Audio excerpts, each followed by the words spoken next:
Sveiki visi, aš Marijonas iš 10 mm motociklų dirbtuvių. Šiandien norėčiau pakalbėti apie motociklo pirkimą ir kaip jį apžiūrėti prieš perkant. Per pastaruosius 2 sezonus pastebėjome, kad rinkoje yra labai daug netvarkingų motociklų. Ir žmonės dažnai atvažiuoja pas mus apžiūrai po pirkimo, o ne prieš. Ir tada dėja neretai tenka žmogui pasakyti, kad motociklas yra kritiškai netvarkingas ir jį reikėtų grąžinti atgal pardavėjui. Tai aišku pikta ir liūdna, nes tokiu būdu žmonės labai lengva apgauti. Todėl šiame video norėčiau parodyti, kaip pasiruošti motociklo pirkimui, į ką atkreipti dėmesį, kaip atlikti apžiūrą, kaip šnekėti su pardavėju, kad galiausiai neįkliūtumėte į tokias nemalonias situacijas.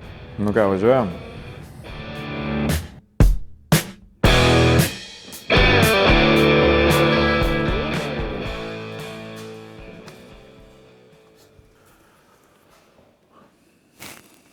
Ir kažką gal į ranką pasiimti. Šitą? Gal šitas tiks? Pirmiausia, reikia padaryti namų darbus ir atsakyti į keletą svarbių klausimų. Pirmas dalykas, kokio tipo motociklo norite?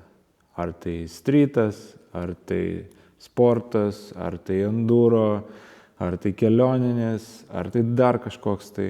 Antras dalykas, koks jūsų biudžetas yra motociklui, įskaitant aptarnavimo kaštus po pirkimo. Nes vis tiek jūs padarysit minimalų aptarnavimą motociklui, kai jūs jį nusipirksit.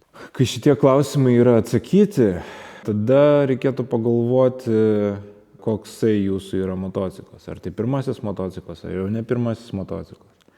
Ar jeigu, pavyzdžiui, prieš tai važinėjate tik tai su mokykliniais motociklais, kaip Yamaha MT-07 arba Yamaha XJ6, tai gal vertėtų pasižiūrėti panašaus tipo motociklus, kaip pavyzdžiui Kawasaki Z750, kaip Yamaha FZ6, kaip Yamaha XSR 700, Suzuki GS, GSF, GSV, SV, SFV, kaip vadinami Gladiusai, Honda CB, CBR, arba Triumfai, Tridentai arba Street Triplai. Jei motociklas jau nebe pirmasis ir jau žinot daugmaž ką jūs norit ir kokio modelio norit, tai puiku, tada šitas klausimas atsakytas. Padarius namų darbus turėtų būti šiek tiek lengviau su pasirinkimu, kadangi jūs jau turėsite jau nebe vieną arba 2 modelius, pasirinkimą gali būti, kad 3 arba 5 modelius, kur galima jau rinkoje šiek tiek žiūrėti plačiau. Kai šitie klausimai jau yra atsakyti, reikėtų pasėdėti šiek tiek prie Google arba prie ChatGPT ir išsiaiškinti dažniausias problemas su tais modeliais, kuriuos jūs išsirinkot. Kokios dažniausiai bėdos, kokios dažniausiai yra ligos jų, kaip atsidaro sėdynės, pavyzdžiui, nes sėdynės mes apžiūrėsim, sėdynės vidų. Šitos visus dalykus reikėtų išsiaiškinti, pasižiūrėti ir žinot, ir tada, kai atvažiuosit į apžiūrą, bus tiesiog paprasčiau apžiūrinėti motociklą.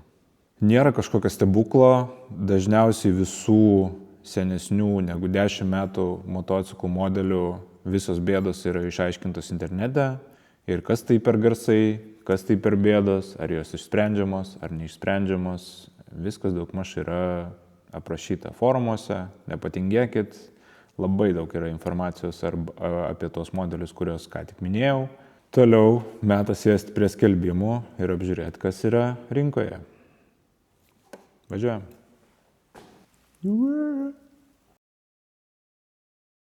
Gerai, dabar pakalbėkime apie skelbimo apžiūrą.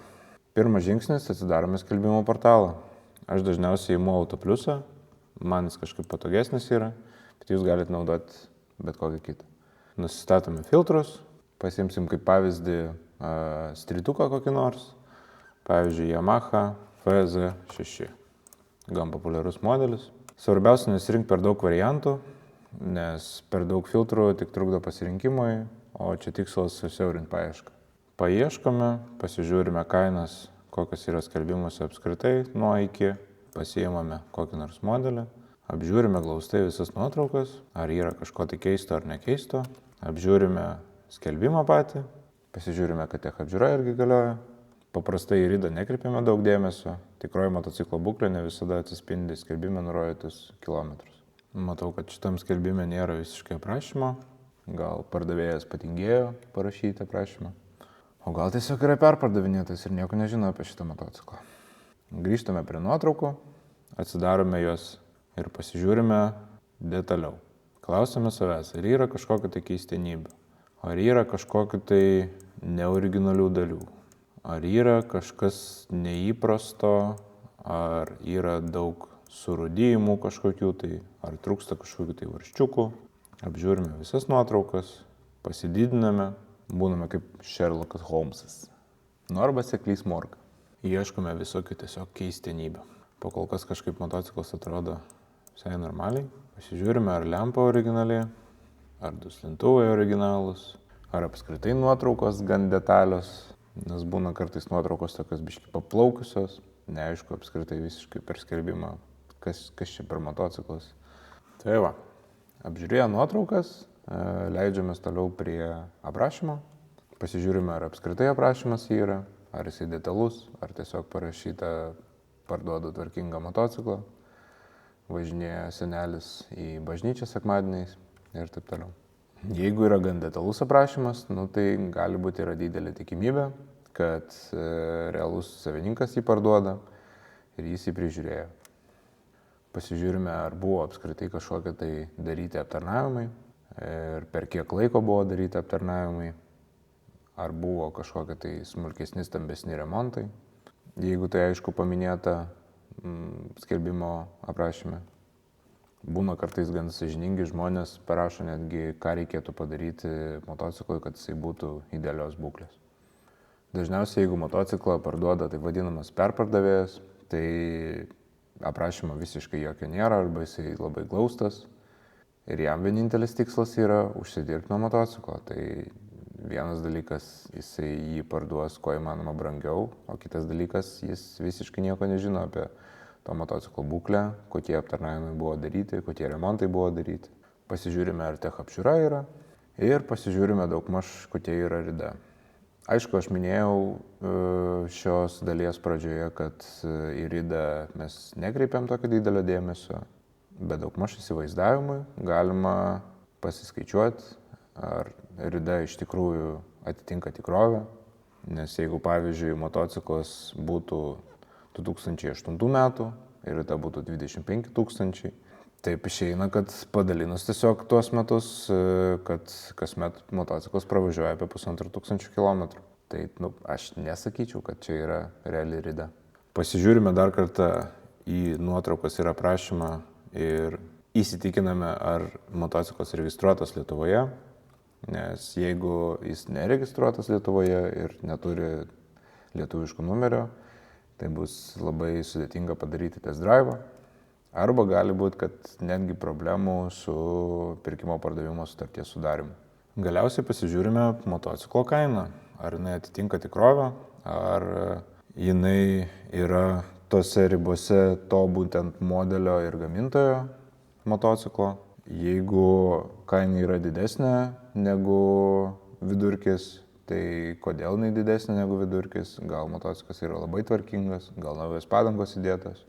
Gal yra labai detalus aprašymas, kokie remontai buvo daryti, gal žmogus turėjo motociklą labai ilgą laiką ir vedė visus techninius užrašus apie motociklą. Aišku, jeigu kaina yra mažesnė, kodėl kaina yra mažesnė, kas su motociklu yra negerai. Gal yra tai pažymėtas skelbime pačiam, gal jisai pabraižytas, gal padangos senos, gal kažkokias dalis reikia keisti. Nepatingim su laiko praleidimu prie kitų skelbimų, pasižiūrime visus skelbimus, kurie yra rinkoje, daugmaž kurie įeina į jūsų pageidaujamą pinigų biudžetą. Išsirinkame kokius 3-4 skelbimus, kurie tikrai verti dėmesio ir tikrai verti apžiūros. Ir tada pereinam prie kitos dalies.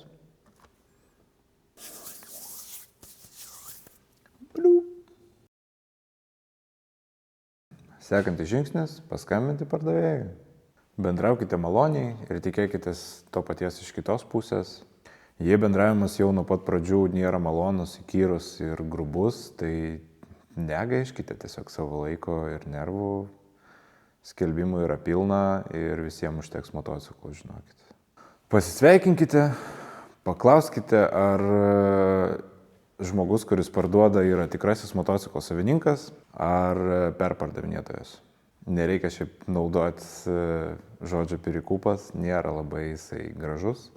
Naudokit žodį perpardavinėtojas, tiesiog maloniai paklauskite, ar jūs perpardavinėtojas, ar tikrasis motociklo savininkas. Jeigu žmogus yra perpardavinėtojas, labai didelė tikimybė, kad praktiškai nieko jis nežino apie motociklą, apie jo būklę, kokie aptarnavimai daryti, kokie remontai daryti, smulkus, nesmulkus, ar motociklas kažkada tai, ar buvo daryti kada smulkus, nesmulkus remontai, ar buvo motociklas virtęs, ar kritęs, ar smulkiai, ar nesmulkiai, ar buvo auto įvykiuose, tai jis negalės papasakoti. Jei tikrasis savininkas, paklauskite, kiek laiko jisai turi tą motociklą, kiek laiko jisai jį eksploatuoja. Gali būti, kad jisai papasakos žymiai daugiau informacijos apie tą motociklą negu perpardavinėtojas. Papasakos, kokie remontai daryti buvo, kas kiek laiko buvo daryti aptarnavimai ir ar buvo kažkokiu tai rimtesnių gedimų. Toliau paklauskite, ar galima bus išbandyti motociklą ir padaryti jam test drive. Nes dažna situacija būna tokia, kad pardavėjas nesutinka duoti motociklo pirkėjui, išvažiuoti į miestą, pakol jis nesumokėjo pilnos sumos arba tai vadinama, pakol nėra pinigų ant stalo, aš motociklo neduosiu. Man nelabai patinka toks požiūris. Aš manau, kad jeigu motociklas yra tvarkingas ir žmogus pirkėjas, kuris linkęs nupirkti tą motociklą, atvažiuoja apžiūrėti, kaip gali jisai nupirkti motociklą, nepravažiavus su juo. Tai jeigu žmogus pasakys, kad sorry, bet aš neduosiu pravažiuoti su motociklu, aš dažniausiai padėkoju už laiką ir padedu ragelį.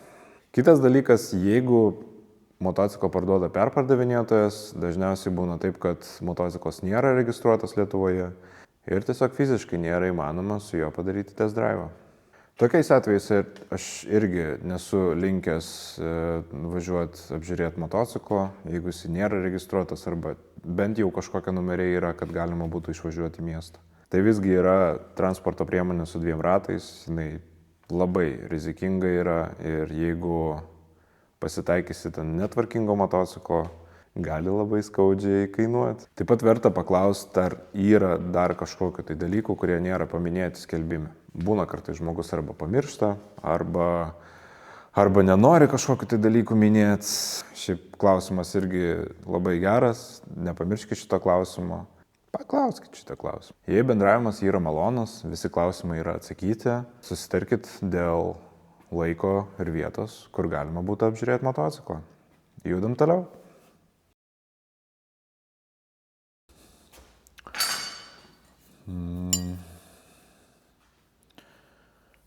Gerai. Pasiruošimas. Vienas iš svarbiausių dalykų, ką reikėtų pasiruošti, tai susiraskite draugą arba kolegą, su kuriuo kartu nuvarysit apžiūrėti motociklą. Labai dažnas atvejis, kai nuvažiuojat apžiūrėti motociklą ir motociklą perka ne galva, o širdis. Ir tiesiog žmogus išsilydo prie pačio motociklo ir jis tiesiog nemato tų dalykų, kurių jis turi matyti. Labai svarbu turėti kažkokią tai šalutinę nuomonę. Visą laiką yra geriau 4 akys negu 2 akys ir 4 rankos negu 2 rankos. Ir apžiūros metu kai kuriais atvejais reikės pagalbos rankos ir labai dažnu atveju reikės akių rankų pagalbą. 4 akys tikrai geriau už 2 ir 4 rankos yra tikrai geriau irgi už 2 rankas. Papildoma pagalba tikrai nepakenks. Ir kai žiūrėsit vieną pusę motociklo, gali būti, kad jūsų kolega arba draugas žiūrės kitą pusę motociklo ir galėsit ir detaliau, ir greičiau sužiūrėti visas motociklo taškus, į kuriuos reikėtų atkreipdėmėsi. Ir dar vienas dalykas, kad jeigu apžiūrinėsit motociklą pirmą kartą arba vieną iš pirmųjų kartų, tai sužiūrėti viską, ką aš susakiau video, praktiškai neįmanoma vienam. Ir labai stipriai pagelbėja tada draugas, arba kolegą. Dar vienas patarimas, parodykit savo kolegai arba draugui šitą video, kad jisai daugmaž suvoktų, kokia jo rolė bus apžiūros metu. Ir aišku, paprašykite jo paspausti laiką, pašėrint, jeigu įmanoma, užsiprenumeruoti mūsų kanalą, jeigu patiks, aišku. Ir palikt kažkokį tai komentarą, jeigu kažko trūksta mūsų video. Kitas svarbus aspektas – paruošti reikiamus įrankius. Tai prireiks mažo įrankių komplekto. Nėra svarbu, kad jisai būtų didelis, užtenka mažesnio įrankių komplekto, kad būtų 6-kampių komplektas, kad būtų ant 8 galvutė, kad ant 10 galvutė būtų. Kai kuriuose atvejuose, kai norėsit apžiūrėti, kas vyksta po sėdynę, reikia nusimti su varžtais. Jeigu norėsit nusimti priekinės žvaigždės dangtelį, jį reikia irgi su varžtais nuiminėti. Tai labai stipriai praverčia, kai turit papildomų įrankių, tada galėsit detaliau apžiūrėti motociklą. Arba kažkokias plastikinės detalės nusimti irgi visai patogu yra, turint įrankių komplektą. Toliau keltuvas arba domkratas. Keltuvas arba domkratas reikalingas pakelti priekinę arba galinę motociklo dalį. Keltuvas nėra šiaip būtinas, jeigu jūs turit kolegą arba draugą, nes dažniausiai galima priekinę arba galinę dalį pakelti žmogaus pagalba. Toliau video aš parodysiu, kaip tą padaryti ir kaip tą padaryti su keltuvu. Žibintuvėlis, kad apšviest dalykus, kurie nėra matomi ant pačio motociklo. Labai geras įrankis, nes ne viską vis tiek pamatysit, o apžiūrėti reikia detaliai. Pats paprasčiausias kilimėlis, nes vis tiek žiūrėsit motociklo apačią, priklupsit arba ant kelių priklupsit, tai kad neišsipurvint tiesiog. Užrašų knygutė ir tušinukas, kad surašyt viską, ką radot negerai arba ant klaustuko su motociklu ir kad po apžiūros galėtumėte tai pateikti motociklų pardavėjai. Pirštinės dėl to, kad neišsipurvytumėt, kad nepatektų ant odos tepalo arba aušinimo skysčio arba kažkokio tai skysčių nubėgėjimo. Nebūtinas, bet labai pagelbėtų galinio rato stovas, motociklo galinio rato stovas. Veidrodėlis kažkur 8 ant 40 cm, vėliau parodysiu, ką mes su juo darysim. Ir toliau papildomai, bet nebūtina slankmatis, mikrometras, multimetras ir stetoskopas. Tikrai nebūtina šitų visų įrankių turėti, bet labai stipriai pagelbsti. O toliau nupirkite savo ir kolegai kavos, paruoškite visus įrankius ir pirmin į motociklo apžiūrą. Prieš pradedant apžiūrą keli svarbus dalykai. Pirma, paprašykite pardavėjo neužkūrinėti motociklo prieš atvarant jums apžiūrėti motociklą. Taip galėsit patikrinti motociklą, kaip jisai užsiveda šaltas. Ir antras dalykas, pabandykite motociklą apžiūrėti dienos šviesoje arba kažkokiam parkinge, kur yra šviesos, kur galima būtų apžiūrėti motociklą, kur yra šviesiau. Taip galėsit pamatyti kažkokius tai dažų neatitikimus arba šiaip tiesiog yra geriau apžiūrėti motociklą, kai yra daugiau šviesų. Pačią apžiūrą pradėsim nuo apačios į viršų, daugmaž nuo apačios į viršų. Pradėsime nuo padangų.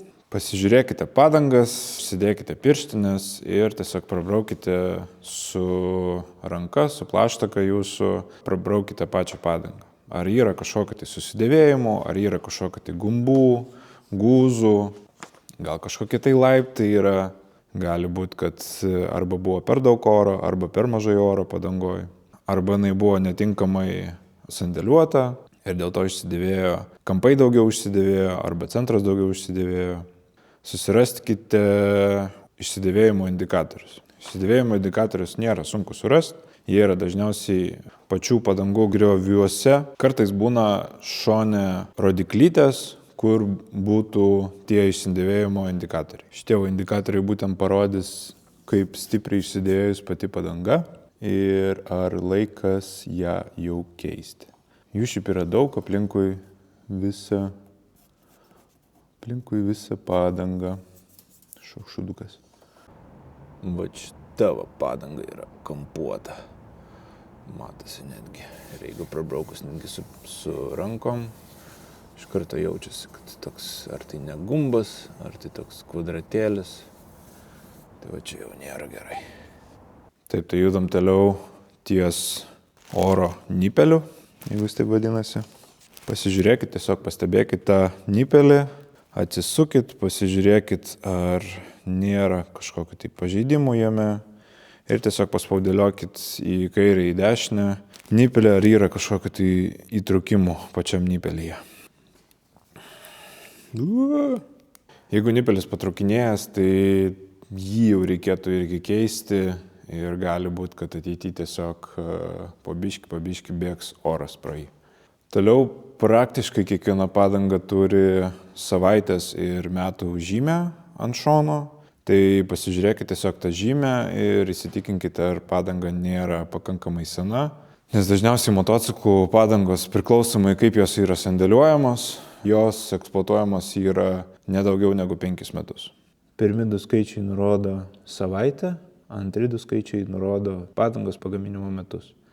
Toliau patys ratlankiai. Apsižiūrėkit pačius ratlankius, apsižiūrėkit šonus, ar nėra kažkokio tai pabraižymų, ar nėra kažkokio tai žymių, kad buvo užvažiuota ant šaligatvio, ant aukštesnio kažkokio akmens, ar dar kažko tai. Yra labai didelė tikimybė, kad ratlankis nebus tiesus. Jeigu yra galimybė ir jeigu turite būtent galinio rato stovą arba priekinio rato stovą, arba pakėlę priekį, prasisukite tiesiog ratą ir pasižiūrėkite, jisai neturi tokio judėjimo. Dar vienas dalykas, pasižiūrėkit, kiek svarelių turi pats ratas. Jeigu yra pakankamai daug svarelių. Kas yra pakankamai daug svarelių, tai jeigu ratas turi daugiau negu 50-60 gramų, dažniausiai vienas svarelis yra 5 gramai, tai galite pasiskaičiuoti labai lengvai. Jeigu turi daugiau negu 50-60 gramų, tai reiškia, kažkas negerai yra su pačiu ratu, nes ant automobilio gali būti, kad viskas tvarkoje yra su 50-60 gramų. Ant motociklo, kai ratlankis yra dvigubai mažesnis negu automobilio ratlankis, tai nėra labai gerai. Tai reiškia, kad jis yra kažkur tai kreivas, arba padanga yra kreiva ir jinai subalansuota būtent pagal tai. Arba tiesiog pats ratlankis buvo muštas ir tiesiog tai matosi viduj pačio ratlankio, nesimato išoriai. Arba gali būti, kad netgi ir matosi išoriai. Toliau judam prie rato ir vairo guolių. Su šita patikra reikės draugo pagalbos, arba jeigu turite keltuvą, tai tada keltuvo pagalbos. Tai būtent pradžioj, jeigu keltuvą turit, tai pasiimat keltuvą ir pabandot pakelti už pačio motociklo dugno variklio, kad jisai būtent stovėtų ant 3 taškų. 3 taškai yra būtent galinis ratas, yra šoninė kojelė ir būtent 3 taškas bus pats keltuvas. Būkite labai atsargus keldami motociklo priekį arba galą.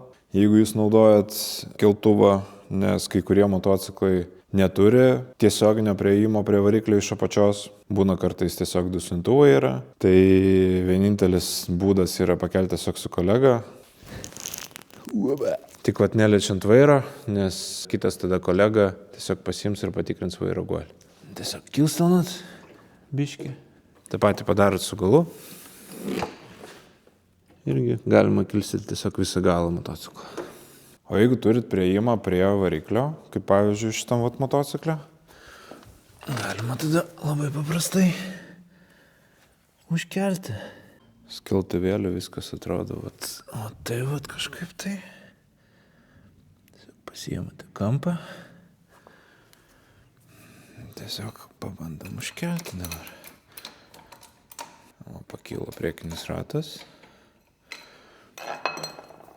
Ir mes turime prieimą prie priekio.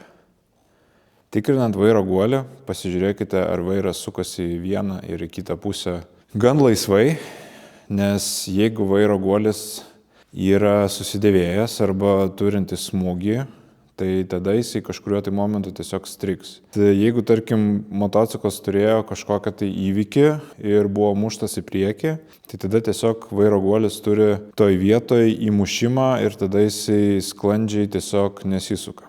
Tiesiog pasiimkit vairą, pasiimkit ratą ir tiesiog prasukite vieną pusę iki pat galo ir į kitą pusę iki pat galo. Tada prasukę vairą į vieną, į kitą pusę, pabandykit pasiimti už priekinio rato apačios ir kilstikit tiesiog lengvai į viršų, pasižiūrėkit, ar nėra kažkokio tai laisvo judėjimo. Jokio laisvo judėjimo neturi būti.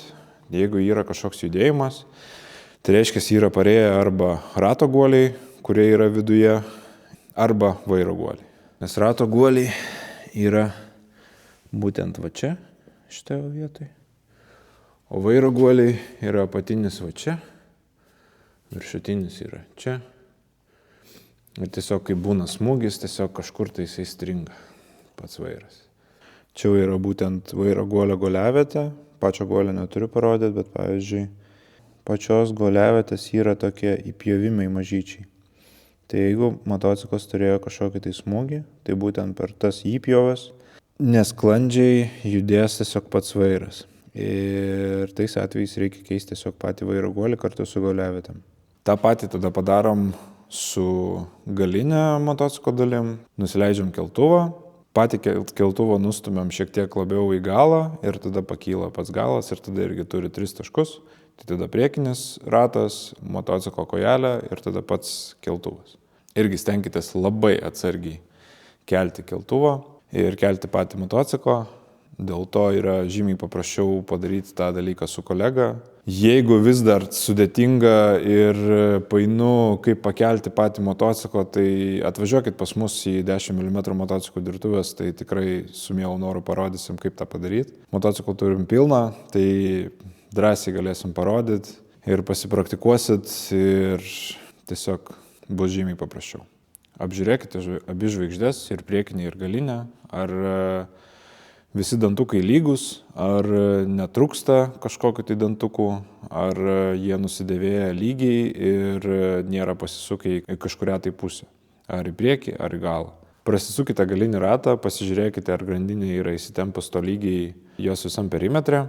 Koks turi būti įtempimas grandinės, tai galite pasižiūrėti internete. Būna kartais ant motociklo galinės šakės yra rašomas įtempimas. Ir kaip įtempimą tą tikrinti, nes kai kurie gamintojai rekomenduoja tikrinti grandinės įtempimą, kai motociklo ratas galinis yra pakeltas, kai kurie, kai yra ant žemės, kai kurie, kai stovi tiesiai, kai kurie, kai stovi ant šoninės kojelės. Tai šitą informaciją irgi pasiruoškit prieš nuvažiuojant ir pasitikrinkit, pasigūglinkit, kaip tikslingai reikia tikrinti grandinės įtempimą būtent ant šito modelio motociklo. Prasukam šiek tiek, pasižiūrim, ar įtempimas toks pats.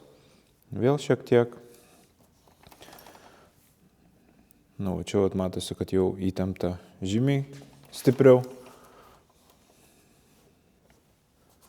Ir čia matome kaltininką. Pasižiūrėkite, ar visi linkai yra neužstrigę, nes kai kurie linkai būna kartais užstrigę, jeigu grandinė nėra prižiūrima. Ir tada grandinės įtempimas visame jos perimetre nėra tolygus. Jeigu grandinė nėra tepama laiku, jeigu nėra valoma laiku, grandinės linkai viduje ir užstringa ir tada grandinės įtempimas netolygus yra ir dažnu atveju grandinės nebeįmanoma išgelbėti, ją tiesiog reikia keisti. Dar porą dalykų apie pačią grandinę, tai pasižiūrėkite, ar visam perimetre nėra kažkokio tai surūdijimų, ar jinai nesurūdijus, nes jeigu yra paviršutiniai rūdys, yra didelė tikimybė, kad surūdijo ir vidus. Dar vienas rodiklis išsidėvėjusios grandinės yra tai, kad tiesiog pasiimam už pačio galo grandinės ir jeigu pasiėmus ir ją šiek tiek patraukus į patį galą ir jeigu matosi pro kitą pusę akutę, tai tada jau tikrai ją reikia keisti. Bet šiuo atveju viskas tvarkoje yra su grandinė, šiek tiek, tik tai pastrigę linkai, kas gali būti, kad tiesiog išplovus grandinę ir priekinį žvaigždės dangtelį, viskas atsigaus ir tiesiog bus puikiai grandinė. Dar vienas dalykas apie grandinės ir apie tvarkingus arba netvarkingus motociklus, arba prižiūrimus ir neprižiūrimus motociklus, tai pasižiūrėkit grandinės įtempimą, abiejose šonuose ir kairiai ir dešiniai, ir ar jisai yra tolygus. Jeigu žmogus važinėja su netolygiai įtempta grandinė, tai tiesiog aplinkui esantys mazgai kenčia žymiai stipriau ir tada kas aplinkui yra guoliai, kaladėlės, išsidėvi netolygiai arba išsidėvi anksčiau laiko. Tai su grandinės išsidėvėjimu abiejose šonuose pagelbės šitas aparačiukas. Slankmatis, galima tiesiog pasižiūrėti su galiniais varžtais. Čia turime galinius varžtus, grandinės įtempimo, pasižiūrėti, ar jinai tolygiai yra įtempta. Jeigu neturit jūs slankmačio, tai tada pasižiūrėkit į pačios grandinės reguliavimo žymes. Tai vienoje ar kitoje pusėje turi būti daugmaž vienodai. Čia turim 4 su biškiu, čia turim irgi 4 su biškiu. Tai reiškia, viskas tvarkoj. Paskutinis dalykas apie grandinės, tai tiesiog pasižiūrėkite detaliau pačią grandinę ir tarp narelių esančius auringus. Tai čia nareliai yra išoriniai, ten yra vidiniai ir tarp jų yra guminiai auringai. Ir tiesiog prasukit visą grandinę ir pasižiūrėkit, ar nėra atsilupusių auringų. Atsilupusius auringus dėja jau atstatyti neįmanoma ir irgi reikės keisti pačią grandinę. Toliau stabdžiai ir kaladėlės. Pirmiausia, lengvai paspauskite ant priekinio stabdžio rankenėlės. Ar jinai nukrenta iki pat galo lengvai paspaudus, ar lieka vietoje savo. Nes jeigu nukrenta, reiškia, kažkas negerai yra su pagrindiniu cilindriuku, arba yra sistemoje oro, kas yra negerai. Nes sveika rankenėlė atrodo turi tai va. Paspaudė, laikai. Ir niekur nedingsta. Ta patį padarykite su galinio stabdžio pedalu. Irgi pasižiūrėkite, ar lengvai paspaudus stabdžio pedalą, pedalas tiesiog nenukrenta į apačią. Dabar pabandykite paspausti stabdį staigiai ir pasižiūrėkite, ar stabdis užsifiksuoja ir ar yra spaudimo. Nes jeigu sveikas stabdis yra, tai tiesiog spaudimas atsiranda iš karto. Tai reiškia, kad sistemoje nėra oro, kad stabdžiai turėtų veikti sklandžiai. Dar pastebėkite, kurioje vietoje juntamas stabdžio pasipriešinimas. Jeigu pačiam gale, tai irgi gali būti rodiklis, kad yra sistemoje kažkiek oro. Nes sveikų stabdžių sistemoje pedalo pasipriešinimas arba rankenos pasipriešinimas turi būti pačiam viršuje. Jeigu kaladėlės yra sveikos, turi daug labai mėsos ir jeigu stabdžių skystis irgi yra sveikas ir jo pakankamai yra sistemoje. Tada pasiimkite žibintuvėlį ir pasižiūrėkite, kiek kaladėlių yra tiek prieki, tiek gale. Nes tą nėra sudėtinga padaryti, tai tiesiog pasišvieskite tarp stabdžių diskų į pačius stabdžių suportus ir pasižiūrėkite, koks yra likutis stabdžių kaladėlių. Tai atrodo labai stipriai nudilus jau kaladėlių. Praktiškai jų nėra visiškai nieko. Tada tiesiog pasiimkit ir prabraukit su pirštais pačius stabdžius diskus, pasižiūrėkit, ar nėra kažkokio tai įdubimų stabdžių diskuose. Su nagu praseikit pro stabdžių diskų plotą ir pasižiūrėkit, ar irgi niekur jūsų nagas nestringa. Ir ar nėra kažkokio tai kanto, kur jaučiasi labai stiprus susidėvėjimas būtent stabdžio disko.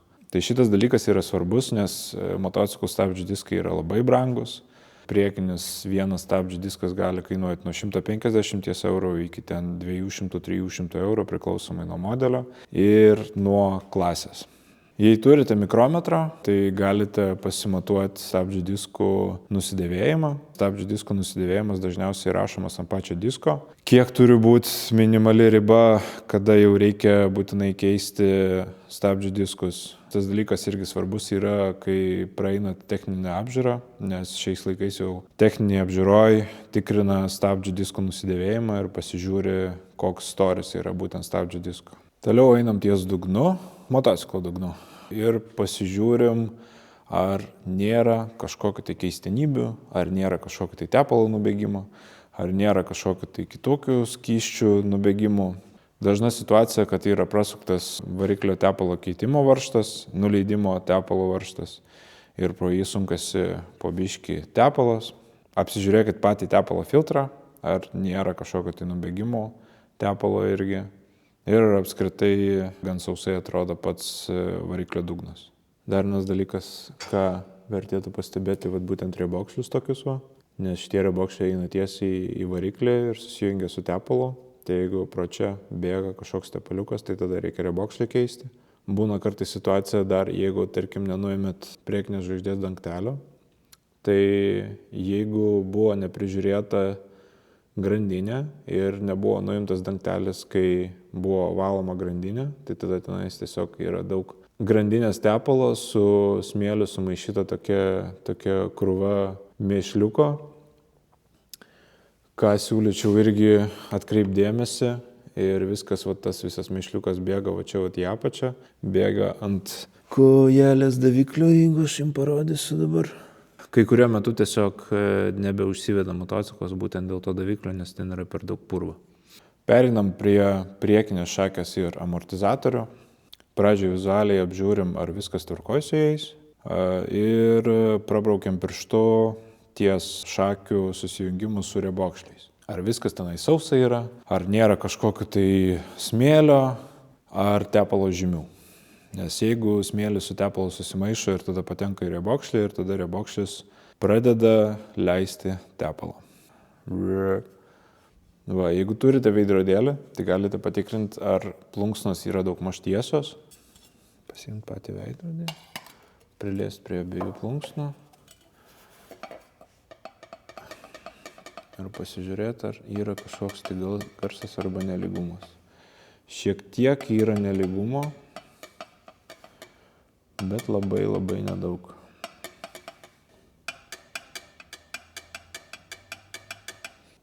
Jeigu nepavyko gauti veidrodėlio, nieko baisaus, yra toks kitas daugmaž būdas, kaip galima pasižiūrėti, ar amortizatoriai priekiniai yra tiesus. Tai tiesiog pasižiūrėti amortizatorių galus, kiek jie ir išsikišę iš pačio tiltelio, pačiam viršuje. Ir kitas dalykas pasižiūrėti, aišku, vairo stoperius. Nes vairo stoperiai irgi gali labai stipriai parodyti, ar motociklas prieš tai buvo auto įvykė arba moto įvykė, arba ne. Pasiimkite žibintuvėlį ir apsišvieskit galinį amortizatorių, pasižiūrėkit, ar galinis amortizatorius yra sausas, ar nėra kažkokio tai irgi pažeidimo žymių. Kitą žingsnį galbūt šiek tiek sudėtinga bus padaryti tam žmogui, kuris mažai žino apie motociklo pačią techniką. Pabandykite atsisėsti ant motociklo, paspauskite priekinį stabdį ir pabandykite tiesiog paamortizuoti ir priekį, ir galą ir pasižiūrėti, ar amortizatorius amortizuoja, taip sakant. Nes jeigu amortizatorius amortizuoja, jis turi tolygiai tiesiog, kaip jūs ir paspaudžiat į priekį, taip tolygiai jisai turi ir grįžti. Jisai neturi nei bouncint, jie neturi būti per minkšti, jie neturi būti per kieti, jie neturi strikt kažkur tai per vidurį arba ant pačio galo. Ir tiesiog turi atlikti savo funkciją. Tai aišku labai sudėtinga paaiškinti, bet netvarkingas amortizatorius tiek priekinis, tiek galinis iš karto jaučiasi jį paspaudus labai stipriai. Ir jeigu jisai kažkur tai stringa, tai tada iš karto jaučiamas kažkoks diskomfortas ir kažkas yra negerai arba su priekiniu, arba su galiniu amortizatoriu. Dar vienas dalykas, ką galima būtų pastebėti, jeigu paspaudus labai stipriai amortizatorius, ar yra kažkokių tai garsų keistų. Nes jeigu stipriai paspaudus amortizatorių atsiranda kažkoks klaksėjimas, kažkoks stiprus garsas, tai irgi yra rodiklis, kad kažkas yra negerai arba su stabdžiais, kuriuos jūs, pavyzdžiui, irgi spaudžiat kartu su amortizatoriais, arba su pačiais amortizatoriais yra kažkas negerai. Taip pat, kada pramaigėt priekinį galinį amortizatorių, iš karto irgi pasižiūrėkit, prasibraukit su pirštu plunksnas pačias prie riebokšlio, ar nėra kažkokio tai tepalo, ir pasižiūrėkit galinį irgi amortizatorių, ar nėra kažkokio tai tepaluotų žymių naujų. Dar vienas geras indikatorius, ar motociklo priekis yra kreivas ar tiesus, tai yra pačių amortizatorių priekinių sujungimo taškai tarp tiltų. Jeigu kažkuri ta auselė žiūri aukščiau arba žiūri žemiau už kitą auselę priekiniam arba apatiniam tilte, tai irgi yra didelė tikimybė, kad pats tiltas yra kreivas ir jį irgi reikia tiesinti. Ir tada mes turime stoperius. Ir tada kur atsiremia stoperiai? Biški šiek tiek parūdyja, bet jie parūdyja, viskas tvarkoja, kad jie būna parūdyja, nes jie vis tiek dirba. Svarbiausia, kad jie nebūtų nulūžę arba, pavyzdžiui, privirinti kažkieno. Matosi, kad originaliai viskas, matosi, kad natūraliai šiek tiek susidėvėjo. Taip pat pasižiūrim ir kitoje pusėje. Šiek tiek labiau susidėvėjo tas stoperis. Gali būti, kad į šitą pusę buvo kažkoks smūgis. Ir tada, kur atsirėmė pats stoperis. Tai vat, kažkoks smūgis gali būti, kad buvo, bet nestipriai žymus. Dabar dar kartą apžiūrėsime variklį, tik biškį aukščiau. Pasižiūrėsime, ar nebėga tepalas arba aušinimo skystis, arba stabdžių skystis, arba bet koks skystis pro kažkur tai. Ir ar nėra kažkokių tai keistenybių. Ir tiesiog apžiūrėsime patį variklį.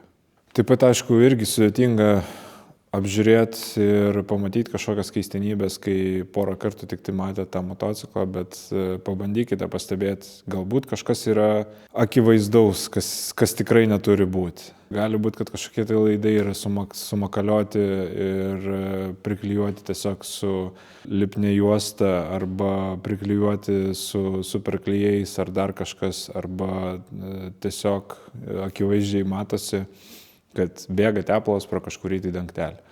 Jeigu matosi kažkokio riebaluotų dėmių, tai reiškia, kad to dangtelio tarpinę reikia keisti, arba būna dar blogasis tas variantas, kai buvo kritęs ant tos pusės motociklos ir pats dangtelis yra pažeistas. Ir gali būti, kad ar jisai buvo tvarkytas, bet nekokybiškai sutvarkytas, arba jisai nebuvo tvarkytas ir tiesiog iš vidaus kažkas buvo padaryta.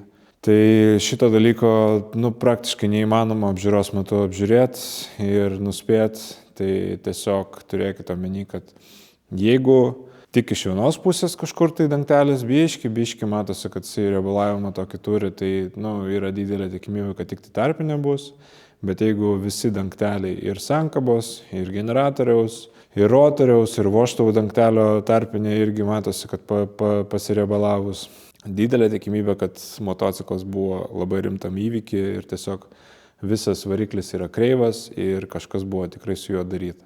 Pasižiūrėkite išmetimo sistemos sujungimus su varikliu, ar varžtai nėra aprūdyję, nes jeigu jie yra aprūdyję, tai galimai motociklas stovėjo neventiliuojamam garaže arba netgi lauke stovėjo ir tiesiog šitie varžtai linkę yra rūdyti. Ir jeigu juos reikia atsukinėti, tai jie dažniausiai lūžta ir tiesiog labai skaudžiai tada būna juos nuiminėti, jeigu reikia kažkada tai išmetimo sistemą nuiminėti, tai juos reikia pjauti, juos reikia virinti.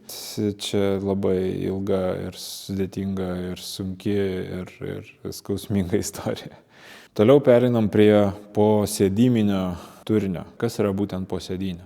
Šitą dalyką irgi reikėtų pasiruošti. Pasižiūrėti internete būtent pagal modelį, kokiu būdu nusijama jūsų sėdynė.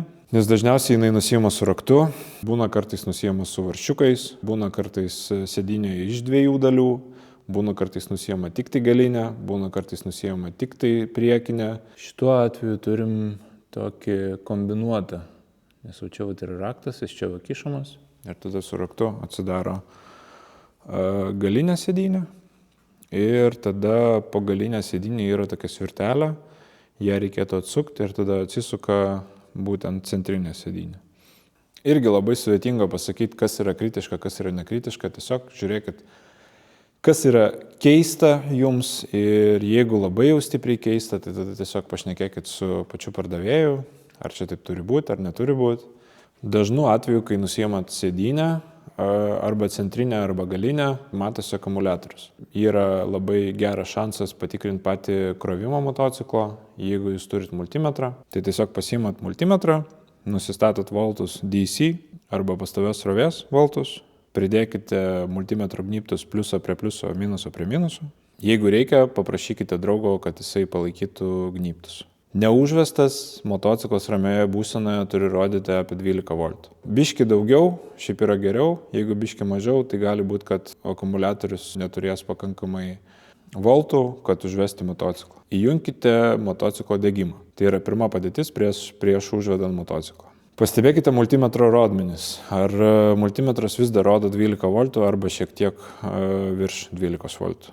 Dabar bandykite užvesti motociklą ir užvedimo metu pastebėkite, kiek nukrenta multimetro rodmenys. Jeigu multimetro rodmenys nukrenta daugiau negu 10 voltų, tai gali būti indikacija, kad akumuliatorius yra išsidėvėjęs ir jį reikėtų pakeisti. Kai motociklas užsivedė, akumuliatorius turi rodyti tarp 13-14 voltų, ant laisvų apsukų turi būtent tokius rodmenis rodyti. Tada šiek tiek luktelkite, pakol sušils variklis, apie 2-3 minutės, gal nedaugiau. Ir tada pabandykite akceleratoriaus rankinėlę paspausti iki 3-4 tūkstančių apsukų. Tuo momentu, kai apsukos pakilo iki 3-4 tūkstančių apsukų, pasižiūrėkite irgi multimetro rodmenis. Jeigu multimetro rodmenis rodo vis dar tos pačius 13-14 voltų, tai reiškia, viskas yra puiku su motociklo užvedimu ir su krovimo sistema. Jeigu multimetro rodmenis rodo mažiau negu 13 voltų, tai reiškia, kažkas negerai yra su generatorium arba su krovimo rele. Jeigu multimetras rodo daugiau negu 14 arba gal netgi ir 15-16 voltų, tai reiškia, kažkas yra tikrai negerai su būtent krovimo rele. Pereiname prie pačio bako, pasiimkite raktelį ir tada su rakteliu pabandykite atidaryti bako kamštį. Ir tada pasiėmę žibintuvėlį, tiesiog pašvieskite į vidų ir pasižiūrėkite, ar nėra kažkokių tai šiukšlių viduj, ar nėra parūdijimų. Nes jeigu benzobakas turi rūdžių, labai didelė tikimybė, kad yra kuro siurblys užsikimšęs, arba kuro filtras yra užsikimšęs būtent tom rūdim, arba kažkada tai buvo bakas paliktas 1 arba 2 metus tiesiog be kuro, be nieko ir tiesiog užsioksidavo ir užrūdijo viduj. Ir gali būti, kad tiesiog ilgainiui labai didelės problemos bus su kuro padavimo sistema. Pereinama prie motociklo plastikų. Apeikite aplink motociklą, apsižiūrėkite visus plastikus. Ar irgi pastebit kažką tai keisto, arba kažkokio tai įtrūkimų plastikuose. Ar spalva atitinka vieną ar tai kitą plastiką, ar bako spalva atitinka plastiko spalvą. Pabandykite lengvai paspausti kiekvieną plastiką, kuris yra ant motociklo pačio. Pasižiūrėkite, ar plastikas laikosi savo vietoj, pabandykite priekinį žibintą, galinį žibintą irgi pamakaluoti šiek tiek ir ar jisai apskritai laikosi savo vietoj. Būna kartais, kad avarijos metu lūžta plastikas ir tiesiog jisai nėra kokybiškai sutvarkomas, tiesiog suklijuojamas su paprastu silikonu iš vidaus. Ir iš išorės to nesimato ir matosi tik tada, kai šiek tiek pamakaluoji su pačia ranka pasiėmęs. Pereiname prie vairo. Čia reikės jūsų kolegos pagalbos. Paprašykite kolegos, kad jisai atsistotų priekyje motociklo, o tuo tarpu jūs pats atsisėskite ant motociklo ir pastatykite motociklo vairą tiesiai. Ir paprašykite, kad kolega pasižiūrėtų priekinį ratą ir ratas irgi daugmaž tiesiai stovi atitinkamai pagal vairą. Jeigu ne, tai gali būti arba vairas yra kreivas, arba amortizatoriai yra kreivi, arba kažkas yra kreiva būtent priekinėje motociklo dalyje. Pastebėkite, kaip motociklo vairas yra paslinkęs arba į vieną, arba į kitą pusę. Arba atvirkščiai jisai yra tiesius, kas yra liuks. Tada kitas žingsnis būtų motociklo vairą pasukti į vieną pusę iki pat galo, besėdint ant motociklo, pasukti į kitą pusę iki pat galo, pasižiūrėti, ar yra kažkokių strigimų, ar stringa kažkokie tai laidai, ar trosai stringa, arba kaip tik nestringa ir viskas puikiai veikia. Pasukit į dešinę pusę iki pat galo vairą ir pasižiūrėkit, ar droselis sukasi lengvai ir yra pakankamai vietos rankai įkišti ir pasukti tą droselį. Pasukite į kitą pusę, irgi pasižiūrėkite, ar yra vietos įkišti ranką ir paspausti sankabos rankeną. Taip pat pastebėkit, kaip droselis juda, ar jisai juda laisvai ir ar grįžta irgi laisvai, ar nėra kažkokios įstrigimo. Kairiai pusėje pasižiūrėkit, ar sankaba spaudžiasi laisvai ir ar ne per daug stipriai. Jeigu nepasispaudžia su 2 pirštais, tai reiškia, kažkas yra negerai arba rankinėlę pačią reikia sutepti, arba trosą patį reikia sutepti, arba pats trosas nuvestas kažkur tai ne ten, kur turi būti. arba jį reikia sutepti viduj, arba jau toliau keliaujant kažkas yra negerai su sankaba ar su sankabos krepšeliu, arba su sankabos krepšelio elementais. Taip pat sankaba turi turėti laisvumą. Čia yra viskas tvarkoj. Nes jeigu jinai neturėtų laisvumo, tai tada būtų negerai. Bet vat čia laisvumo turėtų būti mažiau. Tada atsukite dar kartą į dešinę ir į kairę pusę patį vairą ir pasižiūrėkite, ar panašus atstumas nuo vairo galų yra iki bako. Aišku, labai irgi sudėtinga šitą dalyką išmatuoti. Galima naudoti, aišku, tą patį slankmatį, galima naudoti ruletę, bet irgi neturi būti tiksliai tiek pat vienoje ir kitoje pusėje, nes labai sudėtinga surasti tos taškus, pagal ką galima būtų atsimatuoti. Bet daugmaž pasižiūrėkit, ar atstumas nesiskiria drastiškai kairiai ir dešiniai pusiai. Dabar užpakalinė motociklo dalis. Paprašykite kolegos, kad jisai atsisėstų ant motociklo ir pastatytų jį tiesiai. Ir tuo tarpu patys nueikite į užpakalinę motociklo dalį ir pastebėkite, pasižiūrėkite pačią motociklo uodegą. Pasižiūrėkite, ar jinai stovi tiesiai, ar nėra užsukimų kažkokių tai ar į vieną, ar į kitą pusę. Būna kartais, kad smūgis būna į galinę motociklo dalį avarijos metu arba į šoninę motociklo dalį ir tada susisuka ir pats galas susisuka arba taip, į vieną arba į kitą pusę, tai pastebėkite tą dalyką, pasižiūrėkite daugmaž ar vizualiai tas matosi ar nesimato.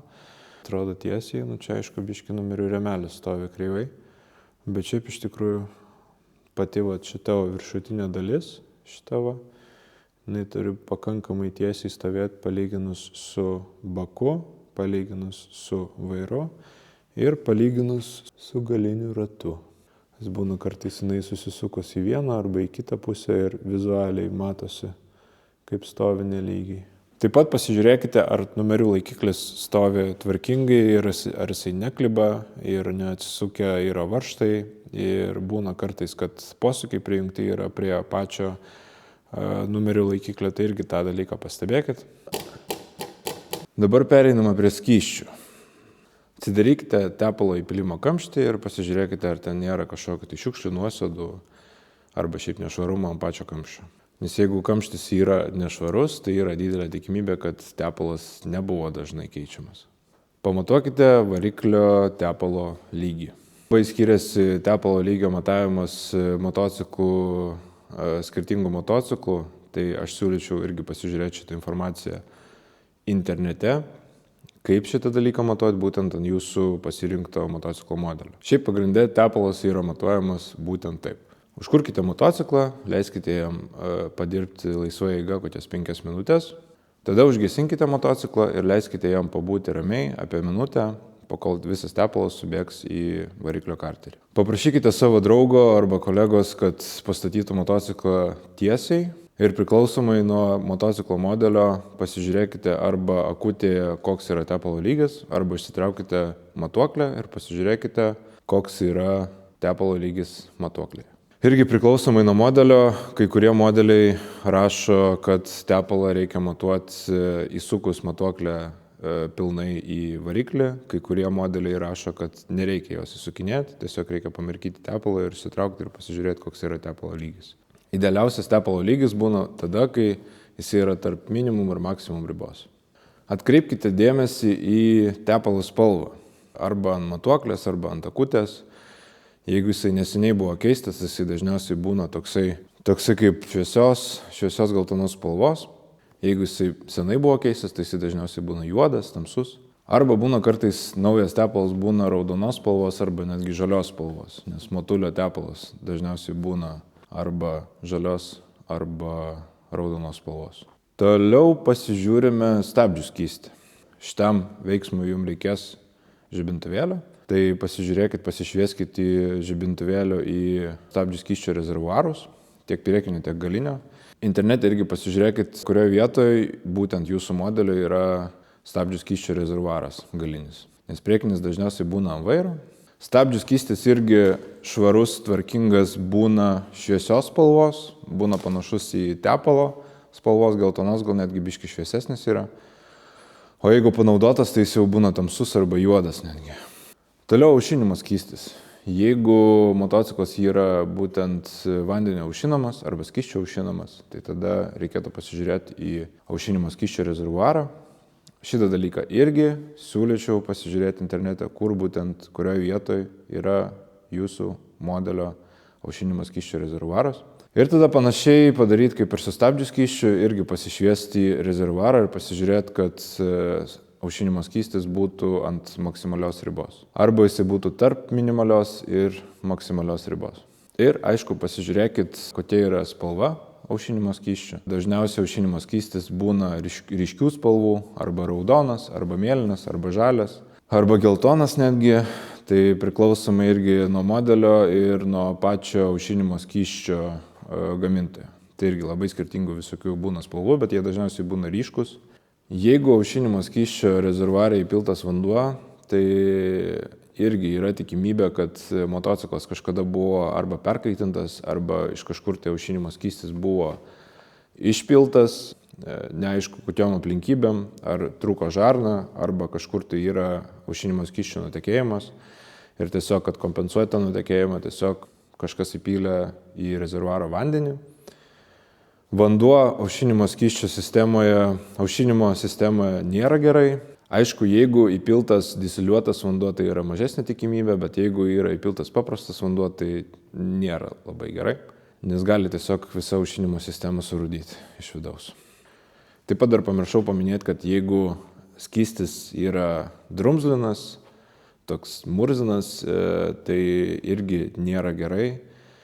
Tai reiškia, kad aušinimo skystis buvo senai keistas, nors aušinimo skystį reikėtų pakeisti kas 3 metus. Pereiname prie šviesų, įjunkite motociklo degimą, pasižiūrėkite, ar šviesos dega, pasižiūrėkite pradžių priekį.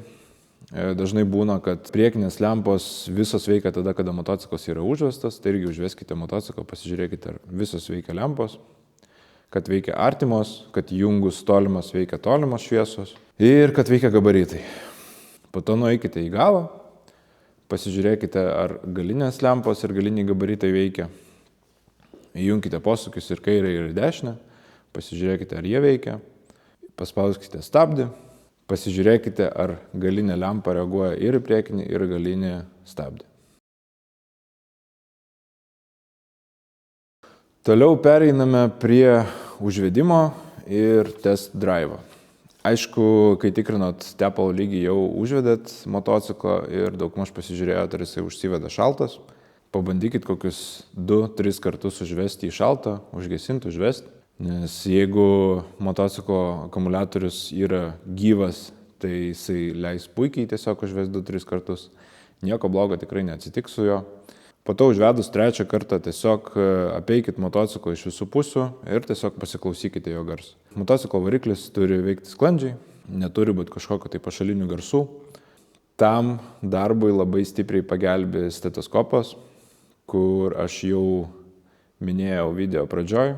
Tai tiesiog stetoskopo pagalba tiesiog galima būtų išgirsti, iš kurios pusės ar yra ar nėra kažkokio tai kalimų. Tai tiesiog užsidedat stetoskopą ant ausų ir tiesiog pramaigot, prasižiūrit, prabraukėt su stetoskopo kitu galu aplink generatorių, aplink sankabos dangtelį ir tiesiog patį aplink variklį.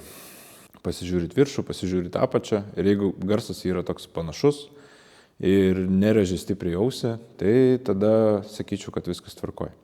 Taip pat užvedus pasižiūrėkite motociklo skydelį, jokių raudonų arba geltonų lempučių neturi degti užvedus motociklą.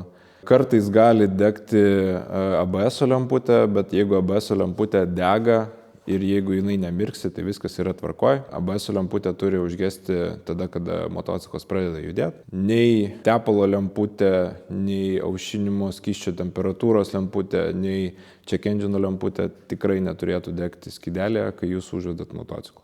Ant kai kurių modelių yra toks dalykas, kad po kol jūs neužvedat motociklo, dega tepalo spaudimo lemputė.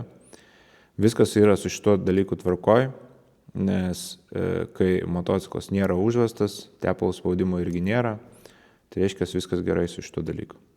Bet kai užkuriat motociklą, šitą lemputę neturi degti. Tai vėlgi užvedus motociklą, palaukite kokias 5 minutės, apsižiūrėkite jį aplinkui, ar niekur nieks nebėga, kažkokie tai tepaliukai arba skysčiai. Taip pat pastebėkite variklio apsukas, ar jos nepulsuoja, ar tolygiai dirba pats variklis ir ar apsukos tolygiai tiesiog stovi toje pačioje vietoje, kur ir turi stovėti. Taip pat, kai motociklas yra užvestas, pabandykite paspaudelioti sankabos rankenėlę. Jeigu labai stipriai skiriasi garsas, variklio garsas būtent paspaudus ir atleidus sankabą, tai irgi yra indikacija, kad kažkas yra negerai arba su sankaba, arba su sankabos krepšeliu, arba netgi gali būti, kad neteisingai yra sureguliuotas sankabos trosas. Bet šiaip silpnas garso sumažėjimas arba padidėjimas yra leistinas, viskas yra tvarkoj su to, nes vis tiek yra atleidžiama arba suspaudžiami sankabos frikciniai diskai. Toliau test drive'as. Užsidėkite būtinai šalmą ir visas apsaugas. Įjunkite pirmą bėgį, pradėkite važiuoti tolygiai, pasižiūrėkite, ar motociklas tolygiai bėgėjasi, ar netrūkčioja, ar viskas tvarkoje yra. Pabandykite iš karto ant mažo greičio stabdžius, tiek priekinius, tiek galinius. Pasižiūrėkite, ar motociklas stabdo tvarkingai ir sankaba įspaudus, ar motociklo bėgis yra išjungtas. Tada išvažiuokite į miestą, prasivažinėkite. Jeigu atsistosite sankryžoje, pasižiūrėkite, ar yra lengva surasti neutralų bėgį. Nes irgi yra situacija tokia, kad jeigu sunku yra surasti neutralų bėgį, tai kažkas yra negerai arba su sankabos trosų sureguliavimu, arba su pačiu krepšeliu, arba su būtent diskais, kurie yra sankabos viduje. Taip pat pastebėkite, kai važiuosite į posūkius, ar motociklas lengvai suka į posūkius. Kaip čia dabar pasakyti paprasčiau? Jeigu motociklas per lengvai arba per sunkiai duoda pasukti vairą arba į vieną arba į kitą pusę, yra irgi indikacija, kad vairo guolis arba jisai pertemptas, arba jisai kaip tik per daug atleistas. Bet tą dalyką, jeigu jūs patikrinot, pavyzdžiui, vairo guolį, kai stovėjo motociklas prieš tai, ir jeigu buvo įtarimo, kad vairo guolis turi kažkokio tai pažeidimo, tai jūs tą dalyką netgi pajausite bevažiuojant. Nes jeigu vairo guolis yra užstrigęs kažkurioje pozicijoje, jisai arba per daug, arba per mažai leis jums pasukti vairą posūkyje. Pabandykite, kiek tai įmanoma, išbandyti visas pavaras, ar pavaros visas įsijungia sklandžiai, ar paspaudus akceleratoriaus rankenėlę, ar ant visų bėgių bėgėjasi motociklas. Ir taip pat, ar bėgiai leidžiasi į apačią, taip pat kaip ir į viršų kyla. Kitas etapas.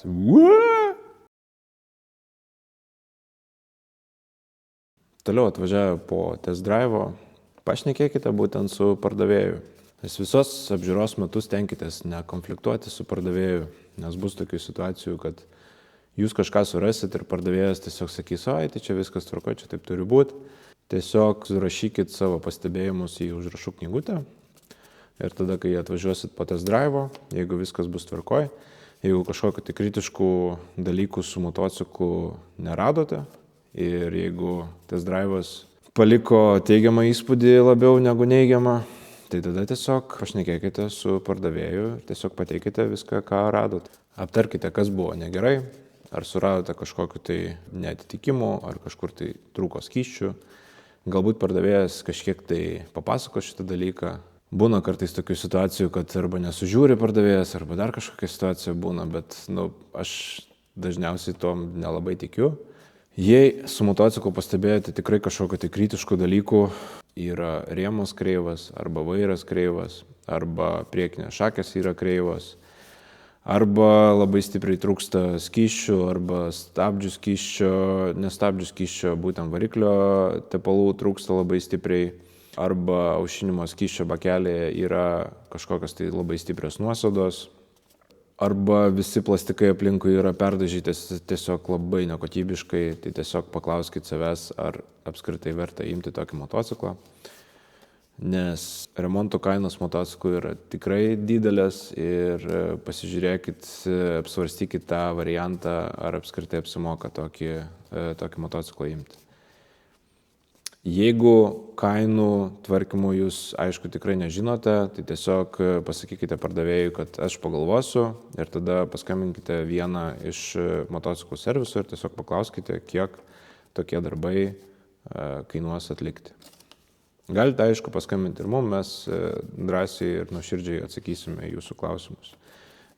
Jeigu gedimai nėra kritiški, arba stabdžių skystis kažkoks juodas yra, arba biški stabdžiai stringa, arba kažkokie tai minimalūs pabraižymai, arba tiesiog senos gal padangos, arba viena padanga yra sena. Tai tiesiog pabandykite pašnekėti su pardavėju ir pasiderinti dėl kainos. Tai yra tokie 3 variantai, ką gali pardavėjas atsakyti. Tai pirmas variantas, kad jisai tiesiog fiziškai nesidera, arba tiesiog pasako simboliškai galiu nuleisti 50 eurų, nors, tarkim, abi padangas reikia keisti ir ten, pavyzdžiui, stabdžių skystį reikia keisti ir aptarnavimą irgi padaryti. Tai padangų komplektas apie 250 eurų gali kainuoti, stabdžių skysčio pakeitimas irgi apie 50 eurų ir visi aptarnavimai irgi. Tai 50 eurų yra gan maža suma, tiesiog būtent pagal tai, ką jūs suradote ir pabandykite surasti kompromisą. Jeigu kompromisų nesuradote, tai tada tiesiog vėlgi pagalvokite, ar apsimoka tokį motociklą imti ir ar galite pasižiūrėti, tarkim, dar kokius 2-3 variantus ir galbūt tuose variantuose nereikės būtent daryti tų dalykų, kur reikia daryti su šituo motociklu. Antras variantas būtų motociklo pardavėjas sutvarko visus šitos defektus, kuriuos jūs suradote. Čia šiaip yra labai geras variantas. Tada pardavėjui iš tikrųjų rūpi kokybė kažkokia tai ir jisai yra linkęs parduoti, nors ir už mažesnį uždarbį, bet jisai linkęs palikti teigiamą atsiliepimą apie save. Tai irgi pagalvokite ir sutarkit, kokius dalykus jisai sutvarkys pats arba kokius dalykus jisai tvarkys servise. Galbūt jisai, pavyzdžiui, padangos yra kokių 7 metų senumo ir jisai pasakys, kad, pavyzdžiui, aš galiu uždėti 3 metų senumo padangas, kas irgi visai normalus dylas. Arba, tarkim, pardavėjas pasakys, okei, aš padarau visą pilnai aptarnavimą, bet padangas palieku ir paliekam tada kainą tokią pačią, kokia dabar yra. Tai irgi šitos visus variantus reikėtų apsvarstyti, pagalvoti, arba jūs vietoj pagalvojat, arba irgi pasakot, kad ar galiu aš pagalvoti ir aš tada jums paskambinsiu po dienos arba po 2, kai aš sužinosiu būtent visas šitas kainas, kiek kainuotų tas visas remontas. Trečias variantas būtų, kai jūs būtent su pardavėju derinatės dėl kainų, kai jūs tvarkote servisą. Šituo atveju irgi galite paskambinti į motociklų servisus ir paklausti, kokios kainos yra būtent remontų tų dalykų, ką jūs suradote, ką jūs surašėte į užrašų knygutę. Taipogi galit paskambinti mums, mes viską nuoširdžiai atsakysime jums. Dar kartą kartoju tokį dalyką, kad negaiškite savo laiko su nekompetentingu, piktu, neigiamu žmogum, kuris parduoda motociklą, nes man čia yra didžiulis tiesiog red flagas, kai žmogus tiesiog labai neigiamai žiūri į mūsų motociklų apžiūras. Aš tiesiog negaištu laiko, nors ir motociklas, nors ir būna gan tvarkingas, bet tiesiog pardavėjas tiesiog viską gadina. Liaudiškai tariant, būna toks visiškai grinai perikūpas, tai aš tiesiog negaištu laiko, tiesiog atsisveikinu ir tada einu prie kito motociklo apžiūros. Negaiškit laiko.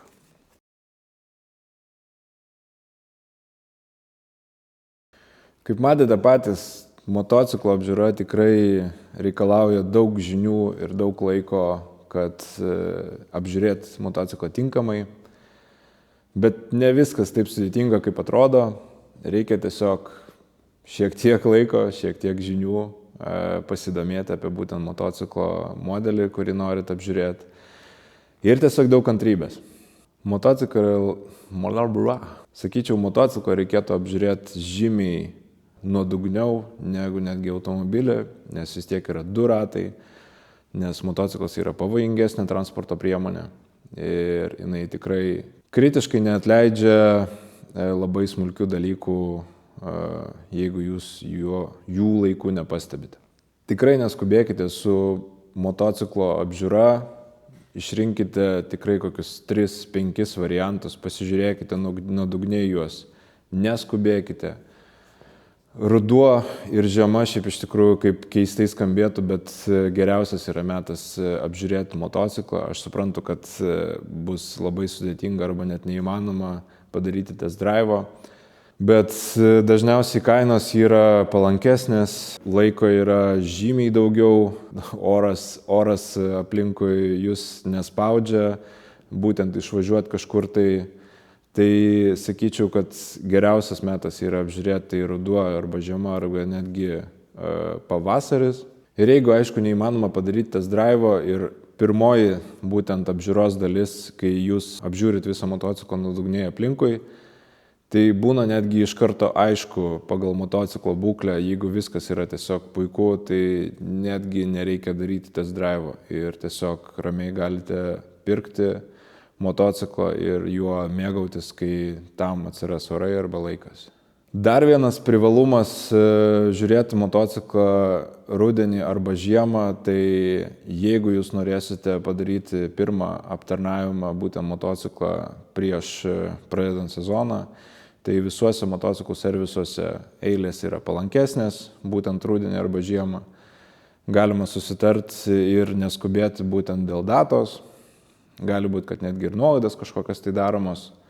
Taipogi ir pas mus žiemą rudenį kažkiek tai sumažėja darbų ir galim neskubom tiesiog padaryti kruopščiau tos darbus, kuriuos biški greičiau darome vasarą, nes vasarą tiesiog srautai yra nežmoniški, o rudenį arba žiemą yra tiesiog galima ramiau padaryti ir sutvarkyti būtent visą motociklą, kad galima būtų po to, kai prasideda sezonas, tiesiog negalvoti ir gazuoti. Linkiu jums sėkmės paieškose, surasti tinkamą, tvarkingą ir jūs džiuginantį motociklą. Jeigu jūs suradot kažko tai naudingo šitam video, paspauskit patinka. Jeigu jums patiko toks formatas, aš tikiuosi, kad tokių video bus tikrai daugiau pažintinių. Paspauskite prenumeruoti. Jeigu šitam video kažkas nepatiko arba pritrūko kažkokios tai informacijos, tai palikite tikrai komentarą. Skaitysim visus komentarus ir atsakinėsim tikrai nuodugniai. Arba jeigu turite kažkokiu tai klausimu, tai drąsiai skambinkite mum į 10 mm. Labai nuoširdžiai galėsime atsakyti jūsų klausimus. Arba netgi padėti su apžiūra, jeigu kiltų kažkokiu tai nesklandumų. Iki kitų kartų.